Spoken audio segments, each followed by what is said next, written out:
তাহলে ভক্তমণ্ডলী, ভক্তিমতী মা ও বাবারা, আমি আপনাদের কাছে একটি প্রশ্ন রাখতে চাই।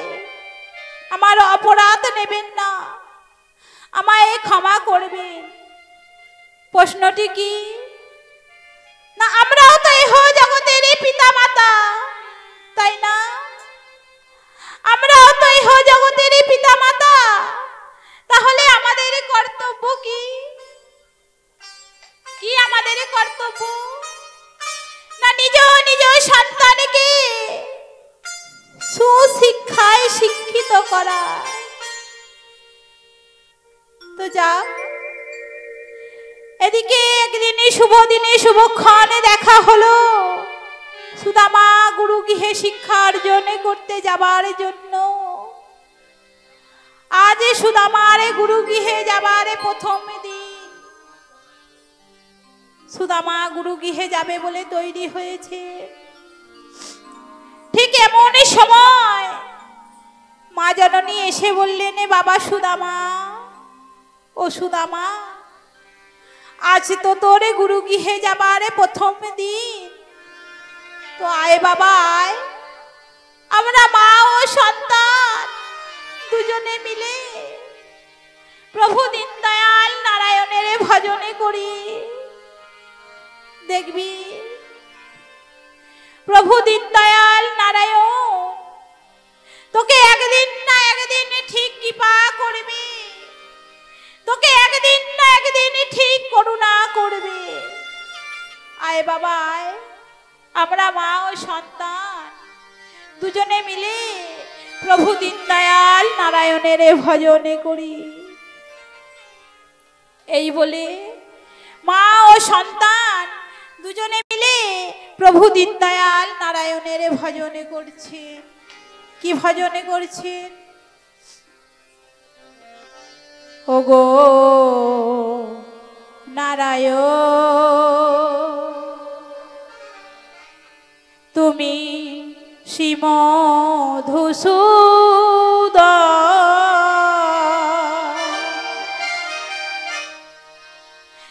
কৃপা করে একবার দাও দর্শন।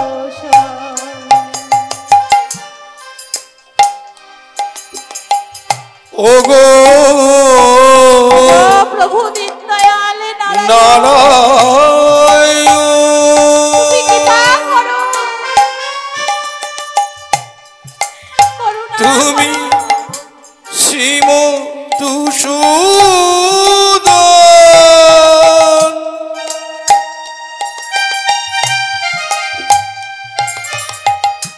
কৃপা করে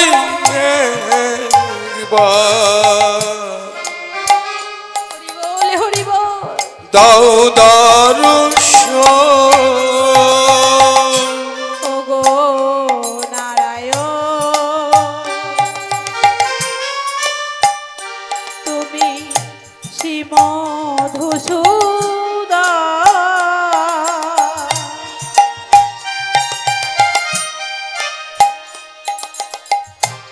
কৃপা করে একবার দাও দর্শন। ওগো নারায়ণ, তুমি কৃপা করো, তুমি করুণা করো। তুমি শ্রীমধুসূদন,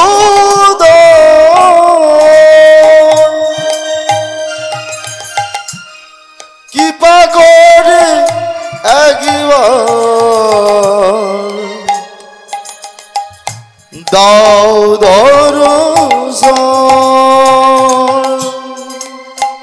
প্রভু জীবনে প্রথমে আমি চাইছি তোমার কৃপা, দয়া করে একবার দাও দর্শন। জীবনে প্রথম আমি দয়াল নারায়ণ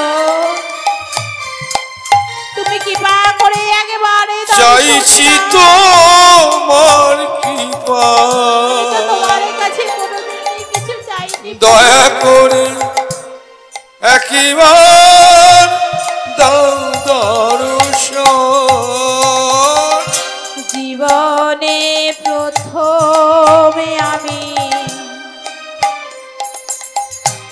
চাইছি তোমার কৃপা দয়া করে একবারে দাও দর্শন জীবনে প্রথম আমি চাইছি তোমার কৃপা প্রভু দীনদয়াল নারায়ণ দয়া করে দয়া করো একবার দাও দর্শন ও গো নারায়ণ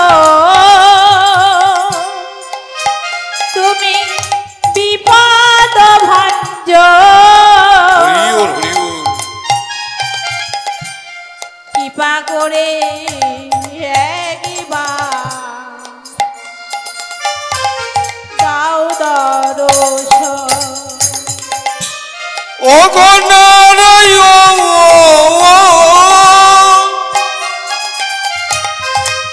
তুমি বিপদ ভঞ্জন তুমি একবারে কৃপা করে দেখা দাও ঠাকুর কৃপা করে কৃপা করো একবার দাও দর্শন নারায়ণ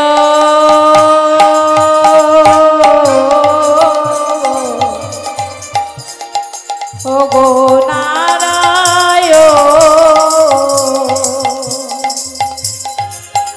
নারায়ণ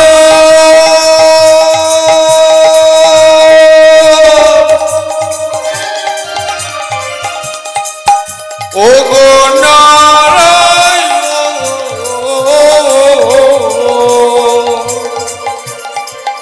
তাই কৃপা করে গৌরী প্রেমানন্দে হরিব।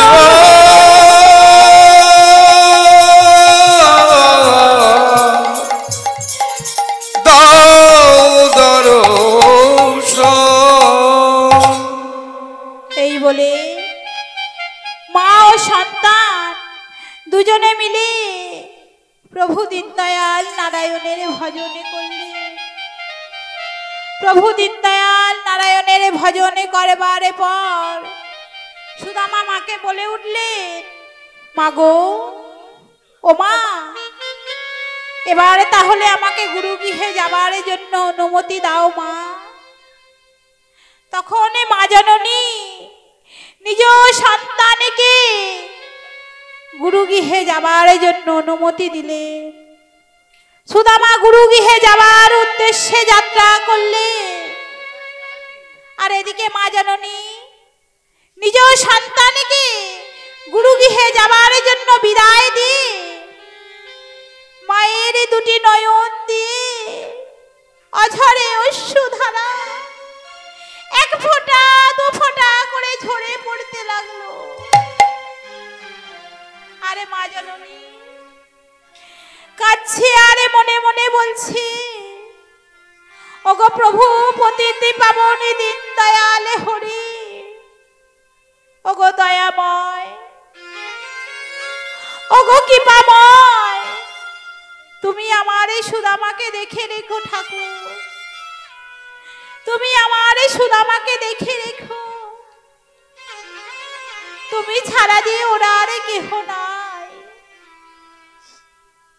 আর এদিকে সুদামা হাঁটতে হাঁটতে অনেকখানি পথে কোথায় যাচ্ছেন গো? না গুরুদেবের আশ্রমে। কিসের জন্য যাচ্ছে? হ্যাঁ, সুদামা যে গুরুদেবের আশ্রমে যাচ্ছেন কিসের জন্য? না শিক্ষা অর্জন করবার জন্য। তাহলে সুদামা যে গুরুদেবের আশ্রমে শিক্ষা অর্জন করতে যাচ্ছেন, তাহলে সেই গুরুদেবের নাম কি বলতে পারবেন? সেই গুরুদেবের নাম কি? না সেই গুরুদেবের নাম হলো গুরুদেব সন্দীপনী মুনি। আর তিনি কোথায় বসবাস করেন? না তিনি অবন্তী নগরে বসবাস করেন। আর ঠিক সেইখানে কৃষ্ণ আর বলরাম দুই ভাই তারাও সেখানে পাটে ভাসের জন্য বসবাস করেন। তাহলে যিনি স্বয়ং ভগবান, যাকে গুরুদেব বলে মেনে নিয়েছেন, তাহলে তিনি কি যেমন তেমন ব্যক্তি গো? হ্যাঁ, তিনি যেমন তেমন ব্যক্তি। আর এদিকে সুদামা অনেকখানি হাঁটতে হাঁটতে কোথায় যাচ্ছেন? না গুরুদেবের আশ্রমে। গুরুদেবের নাম করতে করতে যাচ্ছেন। গুরুদেব,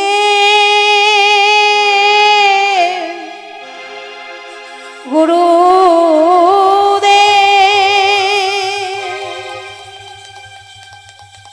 গুরুদেব, গুরুদেব।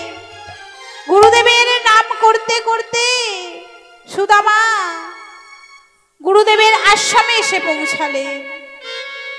আশ্রমের রূপ রাশি দর্শনে করে সুদামা মুগ্ধ হয়ে গেলেন। সুদামা আর কি দর্শনে করলেন? একজন শুদ্ধ বসনে পরিহিতা, একজন শান্ত সৌম্য, এক জ্যোতির্ময় পুরুষ। তিনি কে? না তিনি হলেন গুরুদেব সন্দীপনী মুনি। সুদামা জীবনে প্রথমবার গুরুদেবকে দর্শনে করে সুদামার দুটি নয়ন দিয়ে জলে অঝরে অশ্রুধারা ঝরে পড়তে লাগলো। সুদামা ধীরে ধীরে গুরুদেবের চরণ তলে সাষ্টাঙ্গে প্রণাম নিবেদন করলেন। তাহলে ভক্তমণ্ডলী, ভক্তিমতী মা বাবারা, আমরা তো অনেকেই অনেক রকম ভাবে প্রণাম নিবেদন করি, তাই না? করি তো। তাহলে সুদামা এই যে সাষ্টাঙ্গে প্রণাম নিবেদন করছেন, কি রকম ভাবে করছেন বলতে পারবেন? আমরা অনেকে কি রকম ভাবে প্রণাম নিবেদন করি? অনেকে হাঁটু মুড়ে বসে প্রণাম নিবেদন করি, আবার দুটি কর জড়ো করে প্রণাম নিবেদন করি। আবার এখনকার তো অনেক রকম প্রণাম হয়েছে, তাই না? কপালে হাত ওঠে না, নাকে বা এইরকম বা ঠোঁটে, এইরকম ভাবে অনেকে অনেক রকম ভাবে প্রণাম নিবেদন করেন, তাই তো? দুটি কর জড়ো করে কপালে ওঠে, কর দুটি ওঠে না। তাহলে সুদামা যে গুরুদেবের চরণ তলে সাষ্টাঙ্গে প্রণাম নিবেদন করছেন, কি রকম ভাবে করছেন? না আমাদের এই যে ললাট, ললাট মানে কি? কপাল। আর এই যে চোখ, চক্ষু মানে কি? চোখ, ঠিক আছে? আর এই যে নাসিকা, নাসিকা মানে কি? নাক। এই যে মুখ, মুখ মানে কি? মুখ। আর এই যে হস্ত, হস্ত মানে কি? হস্ত মানে হাত। আর এই যে পদ, পদ মানে কি? পা। তাহলে আমাদের এই যে শরীরে এই 6টি অঙ্গকে এই মাতৃভূমির সঙ্গে প্রণাম নিবেদন করাকেই বলা হয় সাষ্টাঙ্গে প্রণাম নিবেদন করা। তাহলে বোঝা গেল সুদামা ধীরে ধীরে গুরুদেবের চরণ তলে সাষ্টাঙ্গে প্রণাম নিবেদন করলেন। আর গুরুদেব সন্দীপনী মুনি সিঁড়ি করে কোমল সুদামার মস্তকে দিয়ে বলে উঠলে, কে বাবা তুমি? তোমার নাম কি? তখন সুদামা বলে উঠলেন, গুরুদেব এই অধমের নাম সুদামা, আপনার চরণে পদ্মে এসে উপনীত হয়েছে। গুরুদেব কিঞ্চিৎ শিক্ষা লাভের জন্য কৃপা করে আপনি আপনার চরণে আমায় আশ্রয় দিন। তখন গুরুদেব সন্দীপনী মুনি সুদামার ওই মায়াময় সুমধুর কণ্ঠস্বর শ্রবণে করে গুরুদেব সন্দীপনী মুনি তার দুটি নয়নে জল ধরে রাখতে পারলেন না। গুরুদেব সন্দীপনী মুনি আর কি দেখলেন? সুদামা ব্রাহ্মণ নিষ্পাপ, সুদামার বদনে পারে তাকিয়ে গুরুদেব সন্দীপনী মুনির একমাত্র পুত্র মঙ্গলের কথা মনে পড়ে গেল। তাহলে ভক্তমণ্ডলী, ভক্তিমতী মা ও বাবারা, গুরুদেব সন্দীপনী মুনির একমাত্র পুত্রের নাম কি বললাম? বলতে পারবে? মধুমঙ্গল। লোকে সকলে ছোট করে ডাকতেন মঙ্গল বলে। তো যাক, গুরুদেব সন্দীপনী মুনি সকল ছাত্রদের যেমন ভালোবাসতেন তেমনি সুদামাকেও ভালোবাসলেন। একদিন গুরুদেব সন্দীপনী মুনি যশোদানন্দন কৃষ্ণকে ডেকে পাঠালেন। যশোদানন্দন কৃষ্ণকে ডেকে পাঠিয়ে কৃষ্ণের হাতের ওপর সুদামার হাতটি দিয়ে বলে উঠলেন যে আজ হতে তোরা সারা জীবনের জন্য আমার কাছে প্রতিজ্ঞা কর যে আজ হতে তোরা সারা জীবন বন্ধু হয়ে থাকবি। আর এই বন্ধু কথার মর্যাদাটা তোরা রাখবি। এই বলে গুরুদেব সন্দীপনী মুনি কৃষ্ণের সঙ্গে সুদামার বন্ধুত্ব করিয়ে দিলেন। বন্ধুত্ব করিয়ে দেবার পর গুরুদেব সন্দীপনী মুনি কি বললেন? আজ হতে তোরা দুজন বন্ধু হয়ে থাক। ওই বন্ধু কথার মর্যাদাটা সারা জীবনের। আজ হতে তোরা দুজনে বন্ধু হয়ে থাক। বন্ধুর কথা মর্যাদাটা সারা জীবন। আজ হতে তোরা দুজনে বন্ধু হয়ে থাক। বন্ধু কথার মর্যাদাটা সারা জীবনের। বন্ধু হয়ে থাক। বন্ধুর কথার মর্যাদাটা সারা জীবন। দুঃখ ব্যথা, দুঃখ ব্যথা, কান্না হাসি জোয়ার ভাটার সমান। বন্ধু তাকে বন্ধুর সঙ্গে দেয় তার সমান। দুঃখ ব্যথা, দুঃখ ব্যথা, কান্না হাসি জোর হঠাৎ সমান। বন্ধু তাকে বন্ধু সঙ্গে দেয় তার সম্মান। দুঃখ ব্যথা, দুঃখ ব্যথা, কান্না হাসি জোয়ার ভাটার সমান। বন্ধু তাকে বন্ধুর সঙ্গে দেয় তার সমান। দুঃখ ব্যথা, দুঃখ ব্যথা, দুঃখ ব্যথা, কান্না হাসি জোয়ার ভাটা সমান। বন্ধু থাকে বন্ধুর সঙ্গে দেয় তার সম্মান। আজে হতে তোরা দুজনে বন্ধু হয়ে থাক। বন্ধু কথার মর্যাদাটা সারা জীবনের। আজ হতে দুজনে বন্ধু হয়ে থাক। বন্ধুর কথা মর্যাদাটা সারা জীবন। আজে হতে তোরা দুজনে বন্ধু হয়ে থাক। বন্ধু কথার মর্যাদাটা সারা জীবন। নিতাই গৌর প্রেমানন্দে হরি বল, হরি বল, হরি বল। সারা জীবন। আজ হতে তোরা দুজনে বন্ধু হয়ে থাক। বন্ধুর কথার মর্যাদাটা সারা জীবন। ভক্তমণ্ডলী, ভক্তিমতী মা ও বাবারা, এই বর্তমানে কলিযুগে বন্ধু পাওয়া কিন্তু খুব কঠিন। বন্ধু চিনতে চিনতে জীবন শেষ হয়ে যায়, তাই না? কিন্তু আমি জোরে গলায় বলতে পারি, যদি দীনবন্ধুর সঙ্গে বন্ধুত্ব করা যায় সেটাই হয় যথাযথ বন্ধুত্ব। এই বন্ধুর প্রতিদানে হয়তো আমরা কিছু নাও পেতে পারি, কিন্তু দীনবন্ধুর সঙ্গে বন্ধুত্ব করলে সেটাই হয় যথাযথ বন্ধুত্ব। এই বলে গুরুদেব সন্দীপনী মুনি কৃষ্ণের সঙ্গে সুদামার বন্ধুত্ব করিয়ে দিলেন। তো দেখা যাক এই বন্ধুর প্রতিদান কে কিভাবে দেয়। সেই থেকেই সুদামার শুরু হলো নতুন জীবন। সুদামা সেই থেকেই গুরুগৃহে রয়ে গেলেন। একদিকে বিদ্যার্জন, একদিকে কৃষ্ণের সঙ্গে বন্ধুত্ব। একদিন গুরুদেব সন্দীপনী মুনি সকল শিষ্যদের ডেকে পাঠালেন।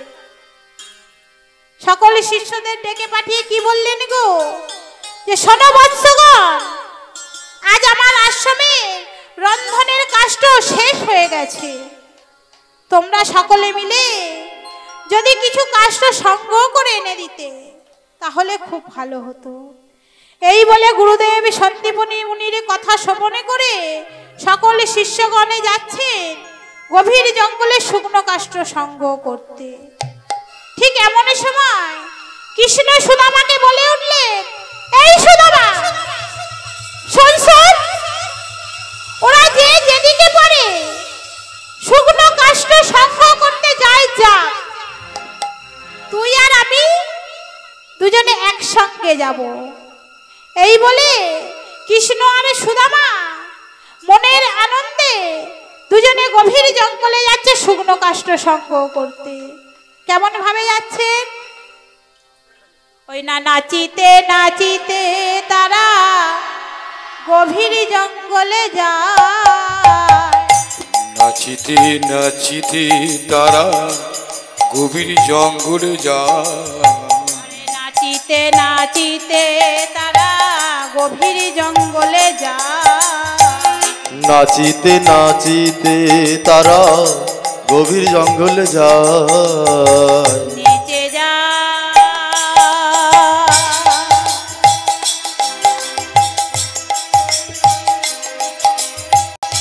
নেচে নেচে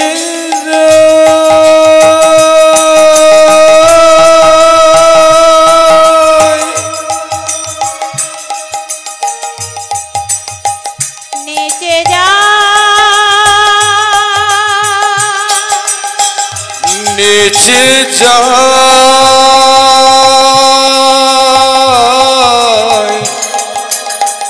সুদামার কৃষ্ণচাঁদ মহানন্দে নেচে যায়।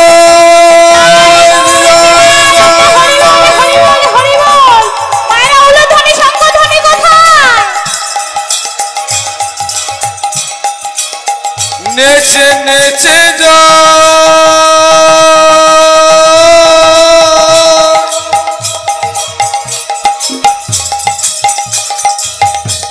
ওই সুদামার কৃষ্ণচাঁদ গুরুদেবের আজ্ঞা মিনিতে কষ্ট করতে যায়।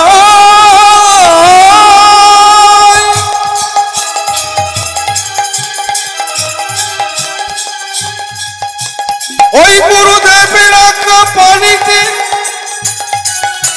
সুদামার কৃষ্ণচাঁদ কষ্ট করতে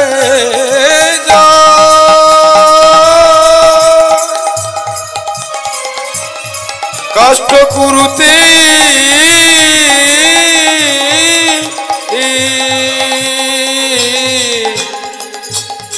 সুদামার কৃষ্ণচাঁদ যা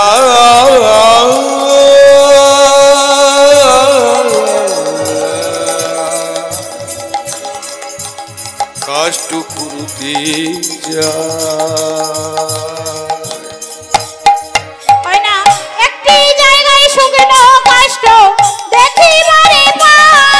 ওই একটি জায়গায় শুকনো কাষ্ঠ দেখিতে যে পায়। ওই একটি জায়গায় শুকনো কাষ্ঠ দেখিতে যে পায়। আনন্দ ধরে না, আনন্দ ধরে না, আনন্দ ধরে না, আনন্দ ধরে না। ওই সুদামার কৃষ্ণ ধরে আনন্দ ধরে না, মুখে হরি হরি বলে আনন্দ ধরে, মুখে হরি হরি বলে আনন্দ ধরে না, মুখে হরি হরি বলে আনন্দ ধরে না।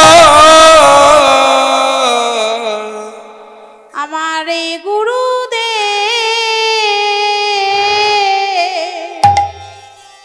গুরু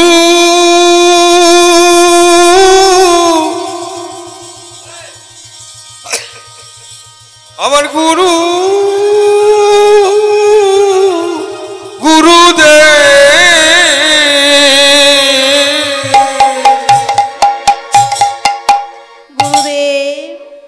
আপনার কৃপায়, আপনার দয়ায় আমরা গভীর জঙ্গলে শুকনো কাষ্ঠ সংগ্রহ করতে পেরেছি। তো ভক্তমণ্ডলী, ভক্তিমতী মা ও বাবারা, যিনি স্বয়ং ভগবান, তেনাকেও কিন্তু গুরুচরণ আশ্রয় করতে হয়েছিল বাবা। কি গো ভক্তমণ্ডলী, ভক্তিমতী মা ও বাবারা, আপনারা সকলে নিজে নিজে গুরুচরণ আশ্রয় করেছেন তো? হ্যাঁ, তা বেশ বেশ। তাহলে যিনি স্বয়ং ভগবান, তেনাকেও কিন্তু গুরুচরণ আশ্রয় করতে হয়েছিল। তেনাকেও কিন্তু গুরুগৃহে শিক্ষা অর্জন করতে যেতে হয়েছিল। আর তেনাকেও কিন্তু গুরুগৃহে রন্ধনের কাষ্ঠ কুড়োতে গভীর জঙ্গলে যেতে হয়েছিল। আসলে যেটাই ভগবানের লীলা, সেটাই আবার এই সর্বময় লীলা। স্বয়ং ভগবান আমাদের মতো জীবকে শিক্ষা দিচ্ছে। আমাদের জীবনে অনেক কিছু শিক্ষা পাওয়ার আছে। আমরা অনেকে অহংকারে মেতে থাকি, অনেকে অভিভূতে মেতে থাকি, তাই না? আবার অনেকে আছেন দেখবেন, গুরুদেবের গৃহে গিয়ে গুরুদেব আসনে পেতে মাটিতে বসে আছে, আর শিষ্য গিয়ে কিনা চেয়ার খুঁজছে বসবেন বলে। হরি বল, হরি বল, তাই না? আসলে এই যে গুরু আর শিষ্যের যে মধুর সম্পর্ক, সেই মধুর সম্পর্ক অনেক জায়গাতে প্রায় বিলুপ্ত, প্রায় বিলুপ্ত। তো যাক, গুরুদেবের কথা মতো কৃষ্ণ আর সুদামা গভীর জঙ্গলে শুকনো কাষ্ঠ সংগ্রহ করতে গেছে। ঠিক এমনই সময় দেখা গেল সুনীল আকাশে ঘন কালো মেঘ, আর সেই ঝড়, ঘন কালো মেঘের মধ্যে ঝড় বৃষ্টি বজ্রপাত শুরু হয়ে গেল।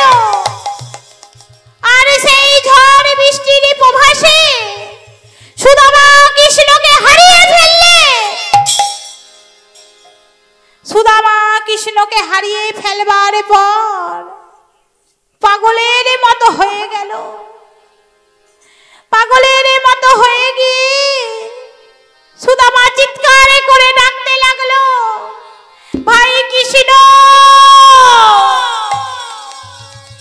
ভাই কৃষ্ণ, কৃষ্ণ একেবারে সারা দে ভাই, কৃষ্ণ একেবারে সারা দে। কৃষ্ণ আমি যে তোকে দেখতে পাচ্ছি না রে ভাই। ওরে আমার প্রাণের ভাই কৃষ্ণ রে, একেবারে সারা দে ভাই। আমি যে তোকে ছাড়া বাঁচতে পারবো না রে ভাই। ওরে ভাই কৃষ্ণ রে, তুই যে আমার প্রাণের প্রাণ, তোকে ছাড়া যে আমি বাঁচতে পারবো না। তোকে ছাড়া আমি গুরুগৃহে কেমনে করে ফিরে যাই বলে ভাই? তবে আসবে, আমিও তোকে কথা দিচ্ছি, আমিও যদি তোকে খুঁজে না পাই, তাহলে আমিও এই জীবন আর রাখবো না। হরিউর হরিউর ভাই কৃষ্ণ রে, ভাই কৃষ্ণ, কোথায় ওরে প্রাণের ভাই কৃষ্ণ? আমার কৃষ্ণ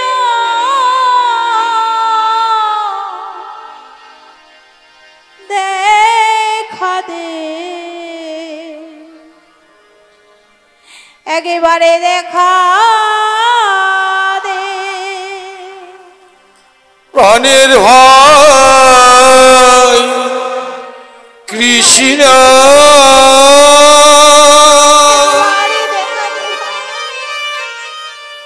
আমার একেবারে দেখা দে। কৃষ্ণ তোকে ছাড়া যে আমি বাঁচতে পারবো না রে ভাই।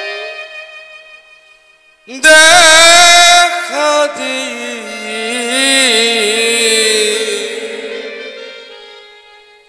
দেখা দে ওরে প্রাণের ভাই কৃষ্ণ আমার কৃষ্ণ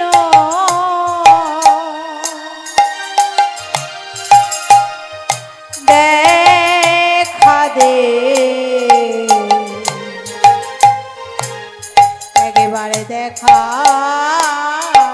দে।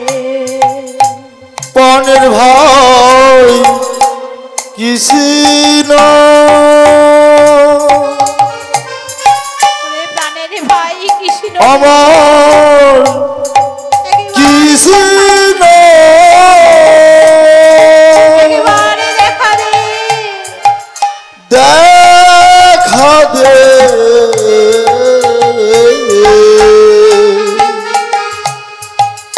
দেখা দে বারে বারে তোরে ডাকি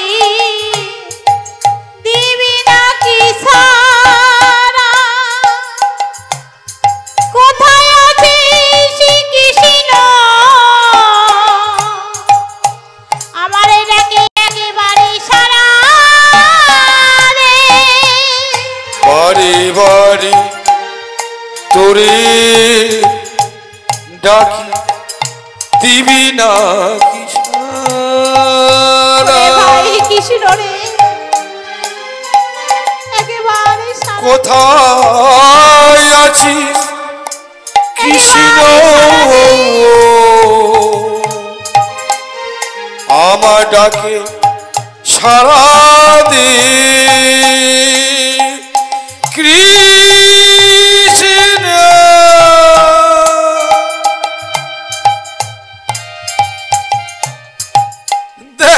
হরি বল, হরি বল, হরি বল।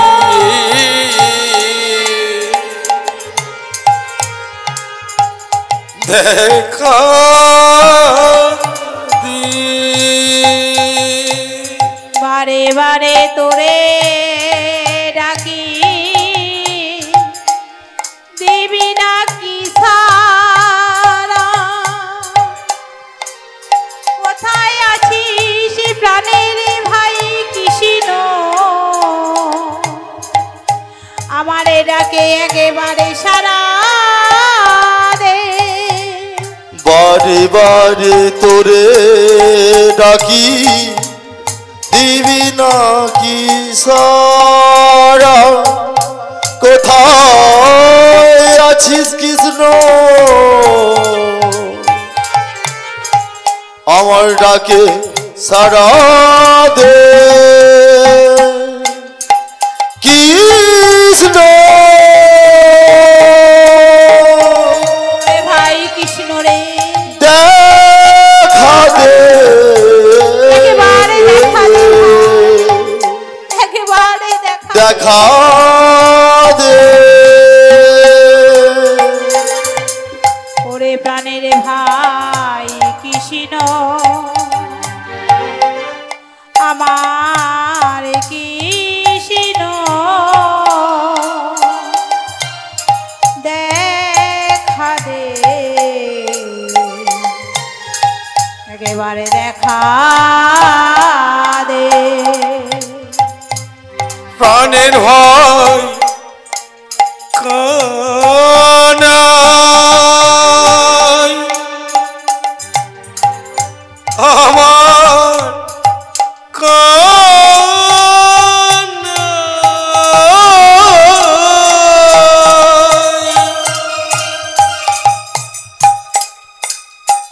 দেখা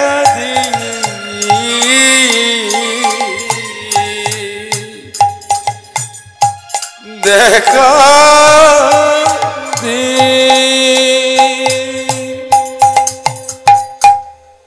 সুদামা কৃষ্ণ কৃষ্ণ বলে ডাকতে ডাকতে সারা রাত্রিটা প্রায় কৃষ্ণ আর এই সুদামা গভীর জঙ্গলের মধ্যেই কাটিয়ে দিলে।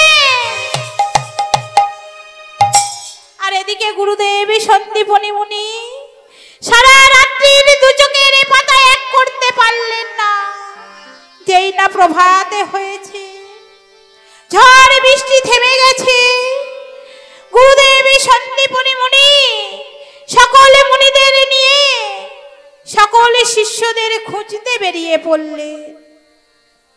গুরুদেব সন্দীপনী মুনি একে একে সমস্ত শিষ্যদের খুঁজে পেলেও গুরুদেব সন্দীপনী মুনি কিন্তু কৃষ্ণ আর সুদামাকে খুঁজে পেলেন না। তাই গুরুদেব সন্দীপনী মুনি গভীর হইতে আরো গভীর জঙ্গলে গিয়ে কৃষ্ণ আর সুদামাকে ডাকতে লাগলেন। কৃষ্ণ কৃষ্ণ সুদামা সুদামা কৃষ্ণ সুদামা সুদামা কৃষ্ণ। কারণ সারা পেলেন না। গুরুদেব সন্দীপনী মুনি তাই কি করলেন, সকলে মুনি সকলে শিষ্যদের নিয়ে ফিরে এলেন। গুরুদেব সন্দীপনী মুনি কৃষ্ণ আর সুদামার সারা পাবে কেমনে করে গো? এই ঝড় বৃষ্টির প্রভাসে চতুরের শিরোমণি শ্রীকৃষ্ণ একটি বৃক্ষের ডালে উঠে বসে আছে। আর গুরুদেব সন্দীপনী মুনি ডাকলে সারা কিরকম করে পাবে, তাই না? আর এদিকে সুদামা কাঁদতে কাঁদতে কৃষ্ণকে ডাকতে ডাকতে একটি বৃক্ষের তলে এসে বসে কৃষ্ণ কৃষ্ণ বলে কেঁদে যাচ্ছে। আর যেই না ঝড়ে বৃষ্টি থেমেছে, যেই না প্রভাতে হয়েছে, চতুরের শিরোমণি শ্রীকৃষ্ণ ওই বৃক্ষ হইতে নিচে নেমেছে। নিচে নামবার পর অদূরে কৃষ্ণের লক্ষ্য পড়ল যে সুদামা একটি বৃক্ষের তলে বসে বসে কাঁদছে। আরে সুদামারও হঠাৎ করে ওই কৃষ্ণের দিকে লক্ষ্য পড়ল। তখন এই সুদামা তাড়াতাড়ি করে গিয়ে ছুটে গিয়ে সুদামা কৃষ্ণের গলা দুখানি জড়িয়ে ধরে বললে, ওরে ভাই কৃষ্ণ রে, তুই কোথায় ছিলি? বলে ভাই বলে তুই কোথায় ছিলি? ওরে ভাই কৃষ্ণ রে, তোকে যে আমি কত ডেকেছি, কত খুঁজেছি রে ভাই, তবু যে তোর সাড়া পাইনি। চল ভাই চল, এবারে তাহলে আমরা গুরুগৃহে ফিরে যাই, চল। এই বলে কৃষ্ণ আর সুদামা শুকনো কাষ্ঠের বোঝা মাথায় লয়ে গুরুদেবের নাম করতে করতে গুরুগৃহে ফিরছেন। কেমন ভাবে ফিরছেন? ওই না জয় গুরু শ্রী গুরু গুরুদেবের জয়, গুরু মাতা গুরু পিতা গুরু সর্বময়। জয় গুরু শ্রী গুরু গুরুদেবের জয়, গুরু মাতা গুরু পিতা গুরু সর্বময়। জয় গুরু শ্রী গুরু গুরুদেবের জয়, গুরু মাতা গুরু পিতা গুরু সর্বময়। জয় গুরু জয় গুরু শ্রী গুরু গুরুদেবের জয়, গুরু মাতা গুরু পিতা গুরু সর্বময়। জয় গুরু শ্রী গুরু গুরুদেবের জয়,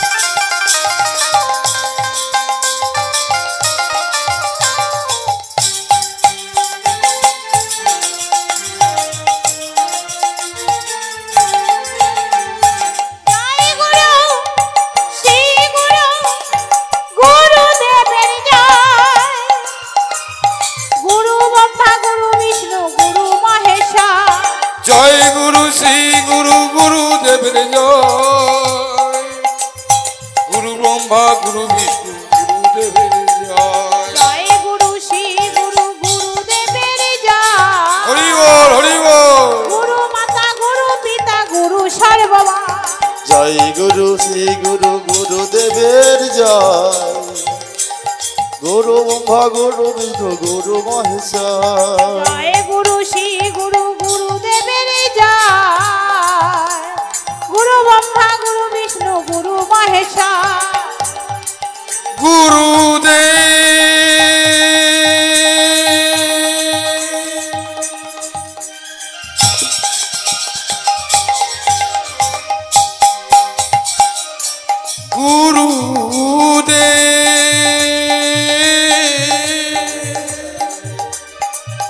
তাই গৌর প্রেমানন্দে হরি বল হরি বল হরি বল।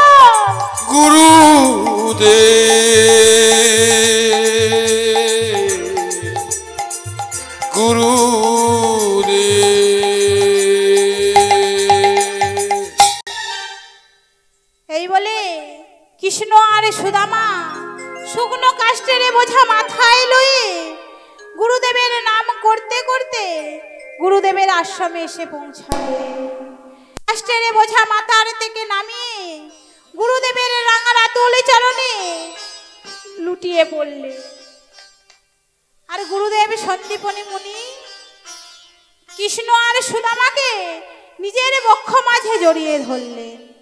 তাহলে ভক্তমণ্ডলী, ভক্তিমতী মা ও বাবারা, আপনারা আমাকে প্রশ্ন করতেই পারে কি না, গুরুদেব সন্দীপনী মুনি সকলে শিষ্যদেরকে গভীর জঙ্গলে শুকনো কাষ্ঠ জোগাড় করতে পাঠিয়েছিলেন, তাহলে গুরুদেব সন্দীপনী মুনি শুধুমাত্র কৃষ্ণ আর সুদামাকে নিজের বক্ষ মাঝে জড়িয়ে ধরলেন কেন বলতেই পারেন, তাই তো?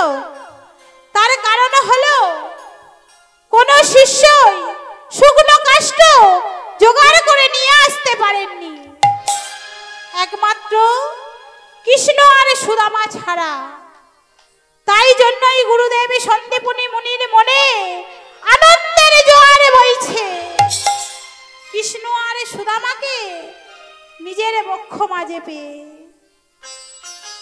আর এদিকে চতুরের শিরোমণি শ্রীকৃষ্ণ কখনোই কিন্তু সুদামার থেকে আলাদা থাকেন না। একসঙ্গে স্নান করা, একসঙ্গে খাওয়া দাওয়া, এমনকি একসঙ্গে শুতে যাওয়া পর্যন্ত।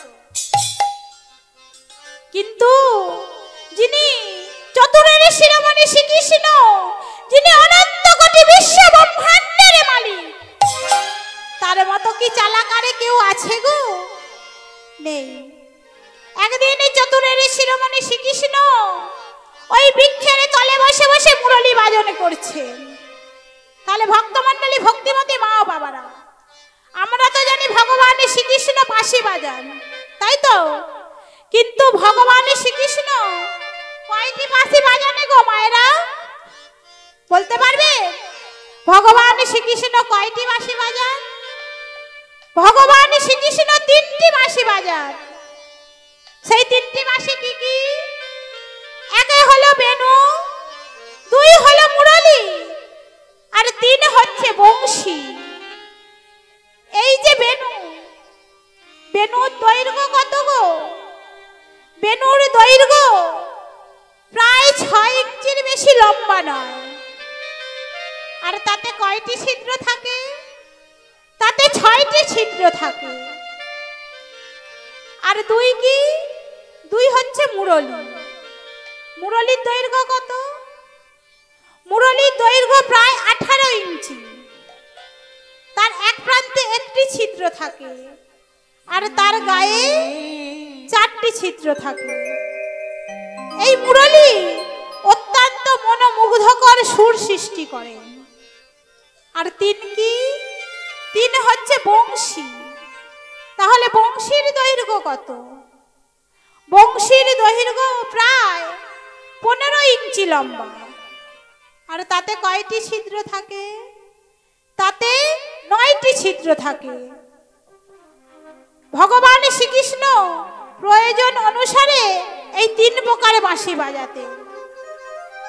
তাহলে ভগবান শ্রীকৃষ্ণ একটি বৃক্ষের তলে বসে বসে মুরলী বাজন করছে, আর সেই মুরলী ধ্বনি শ্রবণ করছেন কে না সুদামা। হঠাৎ করে ভগবান শ্রীকৃষ্ণ কি করলেন, মুরলী বাজানোটা বন্ধ করে দিলেন। বন্ধ করে দেবার পর চতুরের শিরোমণি শ্রীকৃষ্ণ সুদামাকে প্রশ্ন করলেন, এই সুদামা, তুই আমার বাঁশির ধ্বনি শ্রবণে করছিস ভাই? তখন সুদামা বলে উঠলেন, হ্যাঁ ভাই, আমি যে তোর মুরলীর ধ্বনি শুনতে খুব ভালোবাসি রে ভাই। এমনকি তোর মুরলীর ধ্বনি শুনতে আমি যে বড্ড ভালোবাসি। তখন চতুরের শিরোমণি শ্রীকৃষ্ণ বলে উঠলেন, এই সুদামা, তুই তো আমার মুরলীর ধ্বনি ভালোবাসিস, তুই আমাকে ভালোবাসিস?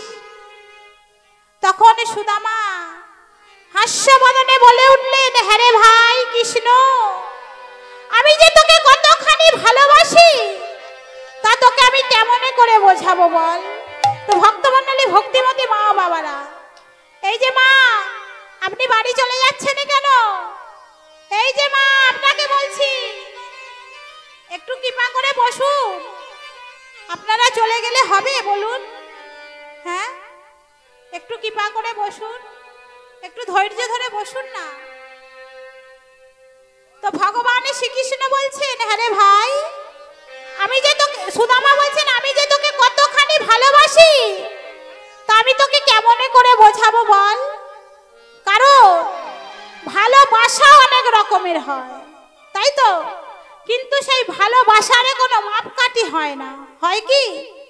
ভালোবাসারে কোনো মাপকাঠি হয়? হয় না। ভালোবাসা অনেক রকমের হয়। তাই সুদামা বলে উঠলেন, হ্যাঁ রে ভাই কৃষ্ণ, আমি যে তোকে কতখানি ভালোবাসি তা আমি কেমন করে বলে বোঝাবো বল? আমি তো তোকে আগেই বলেছি, আমি আমার প্রাণের চাইতেও তোকে বেশি ভালোবাসি।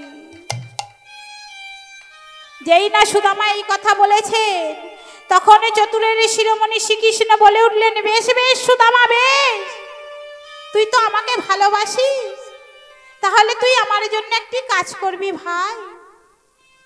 তখন সুদামা বলে উঠলেন, কি কাজে ভাই? তখন চতুরের শিরোমণি শ্রীকৃষ্ণ বলে উঠলেন, ওরে সুদামা, আমার না বড্ড ক্ষুধা লেগেছে, তুই আমাকে নারকেলের নাড়ু খাওয়াতে পারবি রে ভাই? যেই না চতুরের শিরোমণি শ্রীকৃষ্ণ এই কথা বলেছে, তখন সুদামা মনে মনে ভাবছে, তাই তো, এমন সময় আমি নারকেলের নাড়ু কোথায় পাবো? এই ভাই কৃষ্ণ, তুই অন্য কিছু সেবা কর না রে ভাই, আমি এমন সময় নারকেলের নাড়ু কোথায় পাবো? কিন্তু চতুরের শিরোমণি শ্রীকৃষ্ণ বলে উঠলেন, না না, আমি নারকেলের নাড়ুই সেবা করব, আমি অন্য কিছু খাবো না।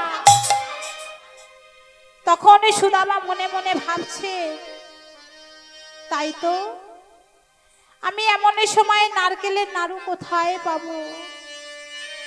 কিন্তু অন্তরে যে আমি ভগবান, অন্তরে বুঝতে পেরে বলে উঠলেন, যা যা যা যা,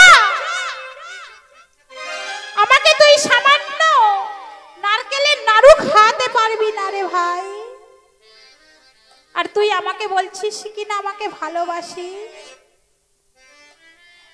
তখন চতুরের শিরোমণি শ্রীকৃষ্ণ আবার কি বলে উঠলেন, দেখুন, ওরে ভাই সুদামা, আমার খিদে তেষ্টা মেটানোর তোকে একটি উপায় বলে দিতে পারি। তখন সুদামা বললেন, কি উপায় ভাই? তখন চতুরের শিরোমণি শ্রীকৃষ্ণ বলে উঠলেন, এই সুদামা, তুই এক কাজ কর, তুই গুরুমার রন্ধনশালায় যা, সেখানে গিয়ে দেখবি গুরুমা সুন্দর করে নাড়ু তৈরি করে রেখেছে, তুই সেখান থেকে কয়েক কটা আমার জন্য নিয়ে আয়, তাহলেই হবে। তখন সুদামা কৃষ্ণের মুখে এই কথা শ্রবণ করবার পর সুদামা কৃষ্ণের বদনে পানে তাকিয়ে উঠলেন।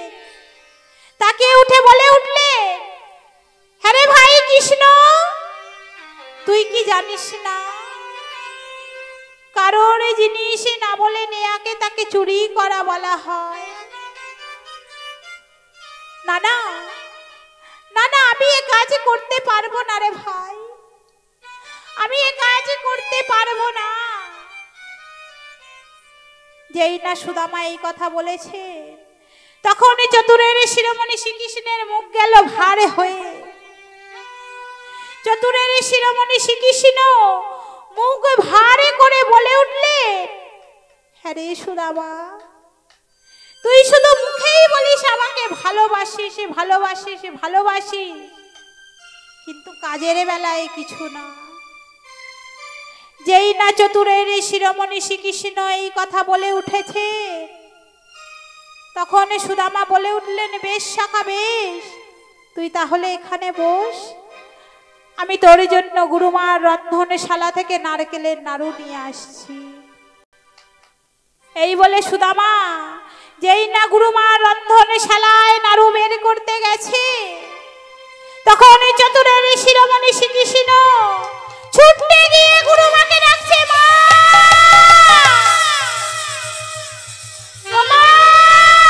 মা গো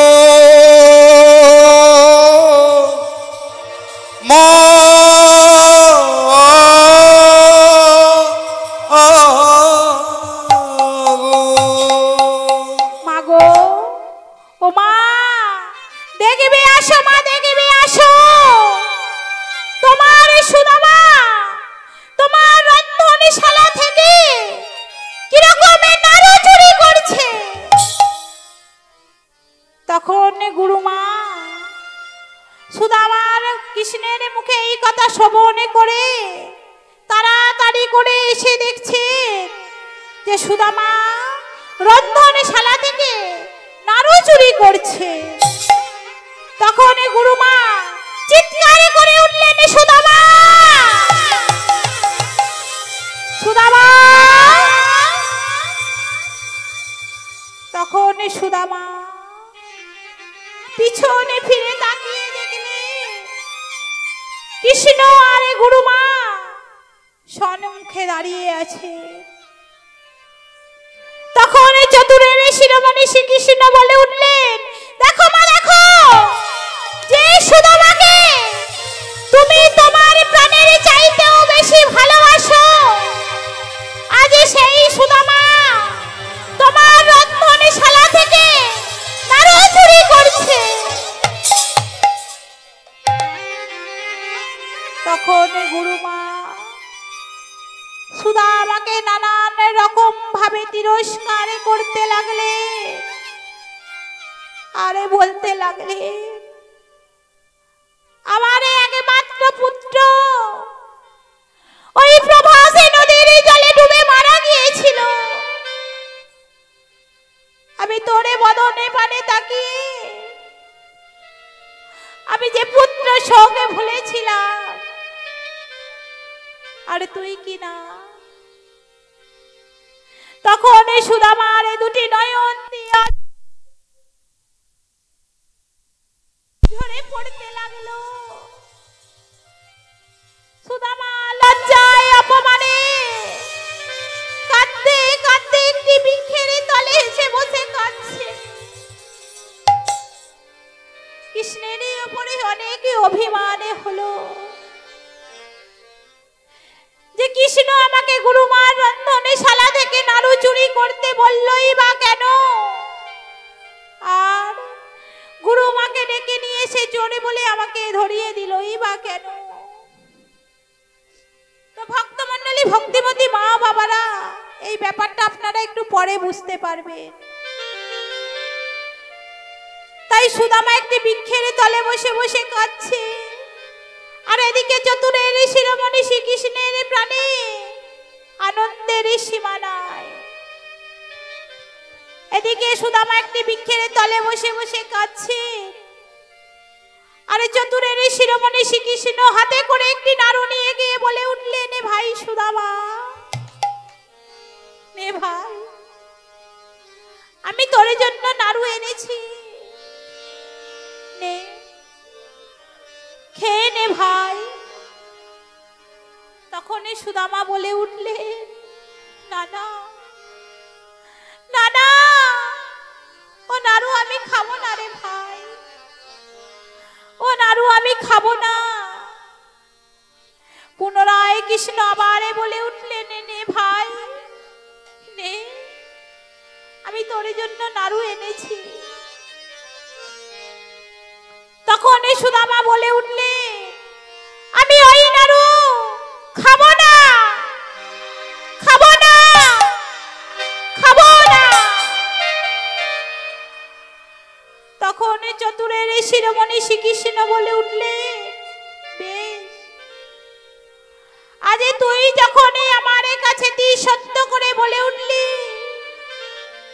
যে আমার হাতের দেয়া নাড়ু তুই খাবি না, খাবি না, খাবি না, তো আমিও আজ তোর কাছে প্রতিজ্ঞা করলাম, তুই যতদিন না নিজে মুখে আমার কাছে কিছু চাইবি, আমিও ততদিন তোকে কিছু দেব না, দেব না, দেব না। তখন সুদামা কৃষ্ণের বদনে পানে তাকিয়ে বলে উঠলে, আমিও তোর কাছে কোনোদিন কিছু চাইব না, চাইব না, চাইব না। এই বলে কৃষ্ণ আর সুদামা কথোপকথন করেছে। ঠিক এমন সময় একজন শিষ্য এসে বললেন, শোনো সুদামা, তোমাকে গুরুদেব ডাকছে। তখন সুদামা লজ্জায় অপমানে অপরাধীর মতো মাথা হেঁটে করে গুরুদেবের সামনে গিয়ে দাঁড়ালে। তখন গুরুদেব সন্দীপনী মণি বলে উঠলেন, শোনো সুদামা, শোনো, ও সুদামা, তোমার মাতৃবিয়োগ হয়েছে। মা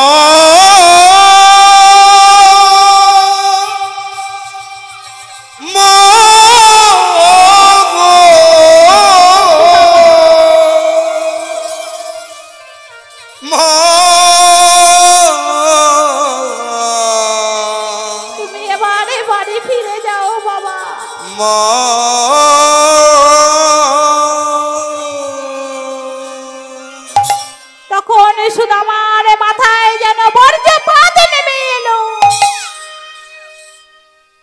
সুদামার এই দুটি নয়ন বাড়ি ধারায় পূর্ণ হয়ে গেল। সুদামা কাঁদতে কাঁদতে গুরুদেব সন্দীপনী মুনির চরণে প্রণাম নিবেদন করলেন। গুরুমার চরণে প্রণাম নিবেদন করলেন।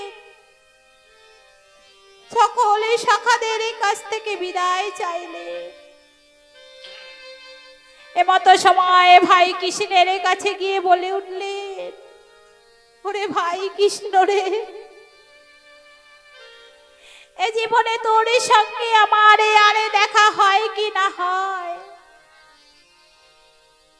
একদিনে হয়তো তুই সকলকেই ভুলে যাবি, কিন্তু আমি যে কোনোদিনই তোকে ভুলতে পারবো না রে ভাই। এদিকে গুরুদেব, গুরুমা, সকলে শাখাগণ সজল নয়নে সুদামার দিকে তাকিয়ে রইলেন। সুদামা কাঁদতে কাঁদতে গুরুদেবের আশ্রম পরিত্যাগ করলেন।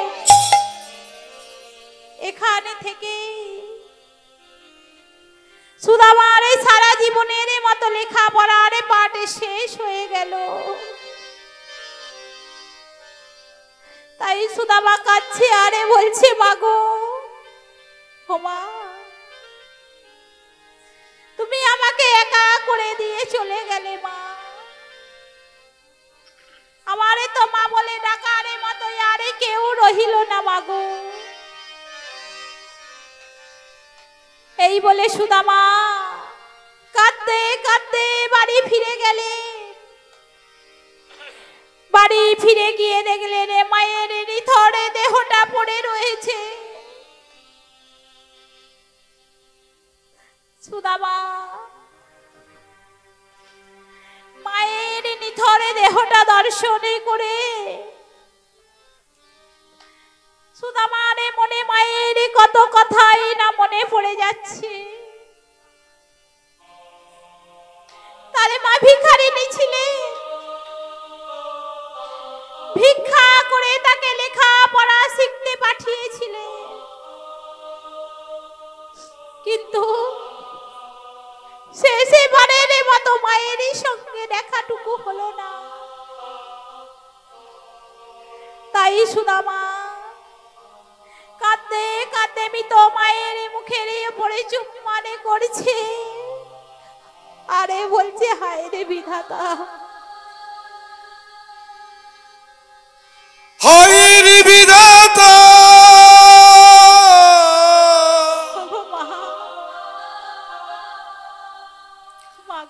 একই তোমার লীলা। বলো বিধাতা, মোর নামেতে তিসা আমি কারে কাছে থাকবো?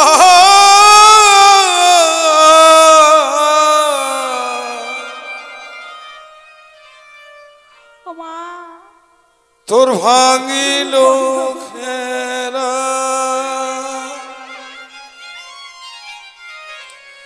তুমি কারি কাদা,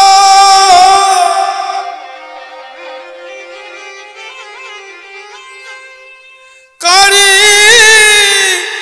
হাসা,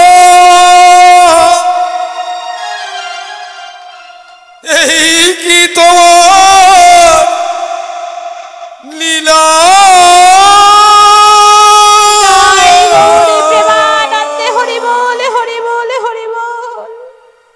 তোর ভাঙিল খেলা মা,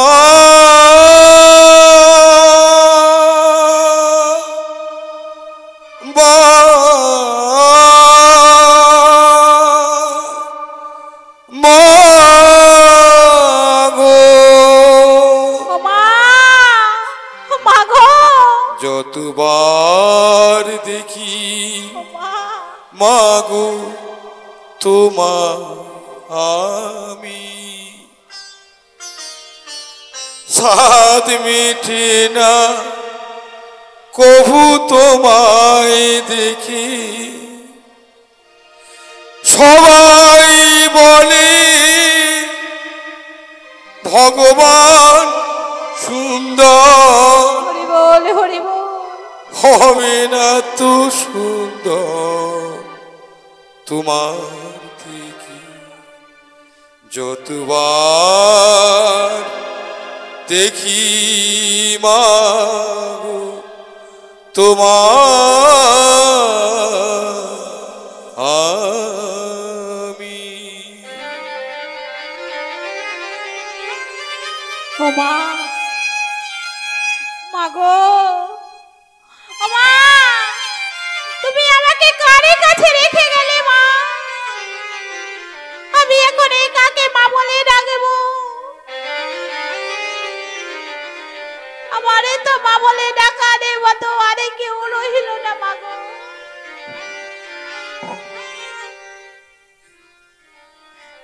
আমারে তো মা বলে ডাকারে আরে কেউ রহিল না। কে আমার এই জন্য রাত্রি জেগে বসে থাকবে? কে আমারে ক্ষুধা লাগলে বলবে বাবা খেয়ে নে? কে বলবে মাগো তুমি কেন আমাকে একা করে চলে গেলে? এই রূপ সুদামা মাতৃ শোকে কত কান্নাই না কাঁদছে। হিন্দু ধর্মের এই শাস্ত্রের এই বিধান অনুযায়ী সুদামার মায়ের মৃতদেহটা সতে কাজে করা হলো। অসুচি কর্ম একদিন শেষ হয়ে গেল। তো ভক্তমণ্ডলী, ভক্তিমতী মা বাবারা, আমার অপরাধ নেবেন না, আমায় ক্ষমা করবেন। এই নিদারুণ বেদনাদায়ক সত্যের দিনগুলি সকল সন্তানের জীবনে এসেছে বা আসবে, তাই তো? তেমনি সুদামার জীবনেও এসেছে। এই নিদারুণ বেদনাদায়ক সত্যের দিনগুলো কাটিয়ে শুরু হলো সুদামার নবজীবন। সুদামার পিতৃবিয়োগ হয়েছে মনে নাই, মাতৃবিয়োগ হয়ে গেল, রেখে গেল শুধু দীনবন্ধুর বন্ধুত্ব। তাই সুদামা কাঁদছে আরে বলছে, মাগো, ও মা, আমি এখন কার কাছে থাকবো বলো? ওগো পতিতে পাবনে দীনদয়ালে হরি, আমার বাবাকেও তুমি কেড়ে নিয়েছো। ছিল আমারে মা, আমারে মাকেও তুমি কেড়ে নিলে ঠাকুর। বলো বলো পতিতে পাবনে দয়ালে হরি, আমি এখন কোথায় থাকব? কার কাছে যাব? কাকে মা বলে ডাকব? ও মা, মাগো, আমি রেগে গেলে আমাকে কে দেখবে? গুরু গৃহ থেকে আমাকে জোরে অপবাদ দিয়েছে। মাগো, ও মা, আমি তাহলে কার কাছে থাকবো? তো ভক্তমণ্ডলী, ভক্তিমতী মা বাবারা, এখানে তো সুদামার মায়ের সৎ কাজে সমর্পণ হলো। তাহলে এবার আমরা সকলে মিলে একটু বৃন্দাবন থেকে ঘুরে আসি, চলুন। যাবেন তো ভক্তমণ্ডলী, ভক্তিমতী মা বাবারা? কারা কারা যাবেন একটু হাত তুলুন দেখি। এখানে তো বাবাদের অংশ বেশি নেই, মায়েদের অংশই বেশি আছে। এই যে দাদা ভাইরা, আপনারা বসে আছেন, আপনারা বৃন্দাবনে যাবেন না? হ্যাঁ, ওনারা যাবেন। একবারও তো হাত তুলতে দেখলাম না। হরি বল, হরি বল, হরি তাই গৌরে প্রেমানন্দ, হরি বল, হরি বল। তো ভক্তমণ্ডলী, ভক্তিমতী মা বাবারা, বৃন্দাবনে যেতে গেলে কিন্তু অনেক টাকা পয়সার প্রয়োজন হয়, তাই তো? টিকিট বুকিং করতে হয়। কি করেছেন টিকিট বুকিং? হ্যাঁ, কিন্তু আমরা যে বৃন্দাবনে যাব, সেই বৃন্দাবনে যেতে গেলে কিন্তু কোনো টাকা পয়সা, কোনো টিকিটের প্রয়োজন হবে না। আমাদের এই মন ভক্তিটুকু নিয়ে গেলেই হবে। যাবেন তো? তো আমি এই বৃন্দাবনে যাওয়ার যে গানটি গাইব, সেই গানটি আমার গুরুদেবের লেখা এবং আমার গুরুদেবেরই সুর। যিনি হারমোনিয়াম বাজাচ্ছেন তিনি আমার গুরুদেব, তিনি আমার বাবা শ্রী প্রশান্ত খা মহাশয়।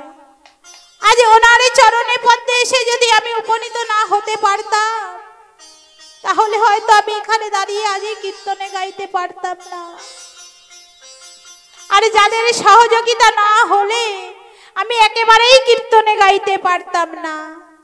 যেমন এই যিনি দাদা ভাই আমার ডান দিকে মৃদঙ্গ বাজাচ্ছেন, যে দাদা ভাই আমার বাম দিকে মৃদঙ্গ বাজাচ্ছেন, আর যে ভাই ডান দিকে করতালে বাজাচ্ছেন আমার ভাই, আর যে দাদা ভাই বাম দিকে করতালে বাজাচ্ছে, আর যিনি অর্গানে বাজাচ্ছেন দাদা ভাই, আর যিনি হারমোনিয়াম বাজাচ্ছেন আগেই বলেছি আমার গুরুদেব। এনাদের সকলের সহযোগিতা যদি না পেতাম, আজ হয়তো আমি এখানে দাঁড়িয়ে কীর্তন গাইতে পারতাম না।